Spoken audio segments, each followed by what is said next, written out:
Hello दोस्तों, कैसे हैं आप लोग। आज की कहानी है सेल्फी पार्ट 2। एक बार उसकी फ्रेंड नेहा ने अपने बॉयफ्रेंड को पत्र लिख दिया था।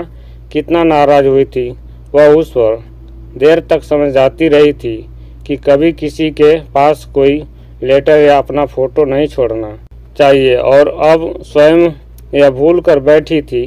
कहाँ गया उसका वह आत्मविश्वास।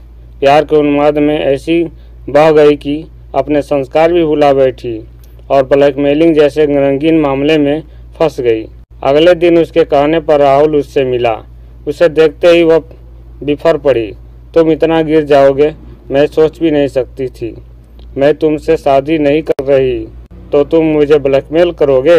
यह क्या अनाप शनाप बोल रही हो। मैं तुम्हें ब्लैकमेल कर रहा हूँ। दिमाग खराब तो नहीं हो गया तुम्हारा। आखिर बात क्या है। उसने सारी बात बताकर कहा, वह सेल्फी तुम्ही ने ले ली थी न राहुल। फिर मैं यह कैसे मान लूं कि यह हरकत तुम्हारी नहीं है। रिया प्लीज़ मुझ पर ऐसा घृणित इल्ज़ाम मत लगाओ। मैं कभी तुम्हारा बुरा नहीं चाहूँगा। तुम कहो मैं तो तुम्हारी कुछ मदद करूँ। ओह राहुल, तुम पहले ही से काफ़ी मदद कर रहे हो। कड़वाहट से बोल वह घर लौट आई थी। फिर किस तरह उससे एक अनजान मफलर से चेहरा ढके व्यक्ति ने रुपए लिए।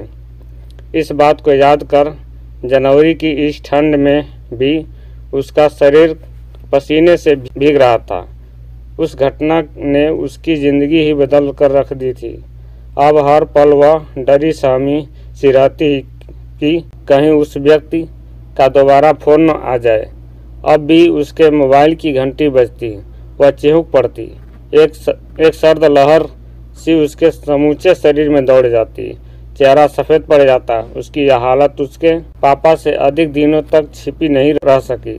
एक दिन नाश्ते के टेबल पर उन्होंने पूछ ही लिया था, रिया देख रहा हूँ आजकल तुम दिनों दिन कमज़ोर और पीली पड़ती जा रही हो। कहीं तुम्हें कोई प्रॉब्लम तो नहीं है। नहीं पापा, प्रॉब्लम क्या होगी। ऑफिस में काम का बहुत प्रेशर है, कहकर वह अपने रूम में चली गई थी। 15 दिन ही बीते होंगे कि उस रात दोबारा उसके सिर पर सैकड़ों ज्वालामुखी फट गए थे। गर्म गर्म लावा बनकर शब्द कानों में पड़ रहे थे। इतने बड़े बाप की बेटी हो, अच्छी खासी ज्वेलरी होगी तुम्हारे पास, बस वही चाहिए मुझे। कटे वृक्ष के समान वह पलंग पर गिरकर फूट फूट कर रो पड़ी थी। काश राहुल से उसका अफेयर न होता। अब वह ऐसे चक्रव्यूह में फंस गई थी जिससे बाहर निकलने का कोई रास्ता नहीं जानती थी। ऐसा भंवर उसे लील लेने को आतुर था जिसकी कोई लहर किनारे की ओर नहीं जा रही थी। इस भंवर में अब उसका डूबना निश्चित था। इससे पहले कि उसकी भूल पापा को पता चले और उनकी आंखों में उसके लिए नफरत और क्रोध दिखाई दे, उसे अपना जीवन समाप्त कर लेना चाहिए। हाँ, मृत्यु में ही उसकी मुक्ति है। कितनी ही देर तक वह रोती रही। निराशा की एक गहरी परत उसके चारों ओर लिपटती जा रही थी। रात के अंधियारे में उसकी व्यथा सुनने वाला कोई नहीं था। रो रो कर जब जी कुछ हल्का हुआ तो विचारों ने करवट बदली। उफ, यह क्या सोच रही है वह। उसके जीवन पर पापा का क्या कोई अधिकार नहीं। उनके लाड प्यार का क्या यही प्रतिदान है। अभी तक तो वह मम्मी के गम से नहीं उबर पाए हैं। अब बेटी के बिछोह का इतना बड़ा सदमा क्या उन्हें जीते जी नहीं मार देगा। नहीं नहीं, वह ऐसा कायरतापूर्ण कदम कभी नहीं उठाएगी। मन ही मन वह ईश्वर का नमन करने लगी। काश नियति उसे इस चक्रव्यूह को भेदने का कोई उपाय सुझा दे और वह उस व्यक्ति को सजा दिलवा सके ताकि भविष्य में वह कभी किसी युवती का जीवन खराब न कर सके। अगली शाम पापा के मित्र इंस्पेक्टर यादव ने जिस व्यक्ति को अरेस्ट किया वह और कोई नहीं सौरभ था। वह अचंभित स्तब्ध थी।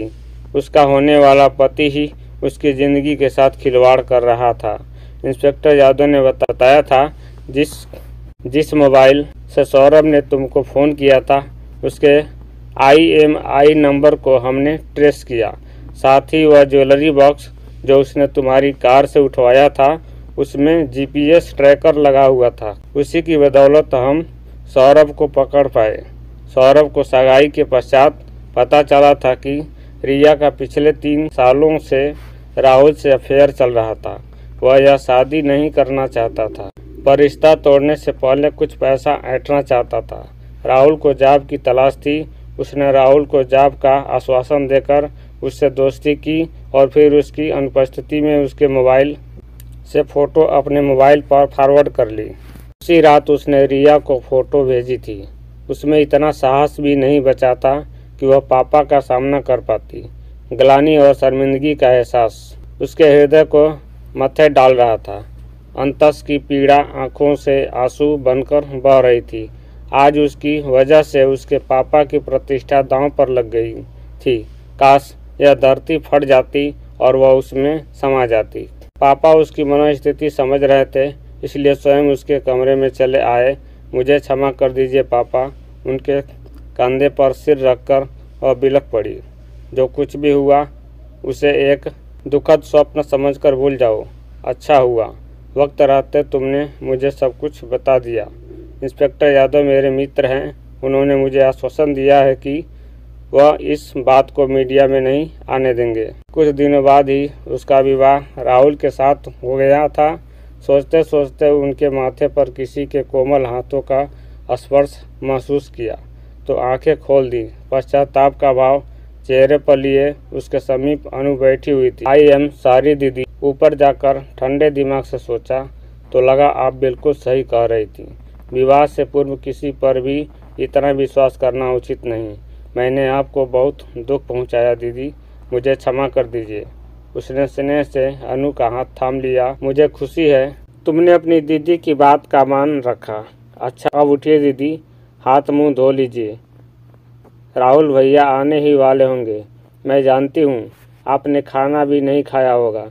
मैं आप दोनों के लिए चाय और नाश्ता ला रही हूँ। चंद मिनटों बाद ही राहुल आ गया। मंत्रमुग्ध दृष्टि से उसे निहारते हुए बोला, हुजूर आज इस चांद से मुखड़े पर बेमौसम बदलियां क्यों छाई हुई है। उसने उसे अपनी बाहों के घेरे में ले लिया। जैसे ही उसने अपनी और रिया की एक सेल्फी लेनी चाही, उसे एक करंट सा लगा। छिटक कर वह दूर होते हुए बोली, नहीं राहुल, सेल्फी नहीं। राहुल खिलखिलाकर हंस पड़ा। करीब आकर उसकी पलकों को चूमते हुए बोला, अरे यार अब हम दोनों पति पत्नी हैं। उसके अधरों पर भी स्निग्ध मुस्कान तैर गई। राहुल की आगोश में सिमटकर उसने उसके सीने पर सिर रख दिया। अब वह अतीत की स्याह परछाइयों से पूरी तरह से मुक्त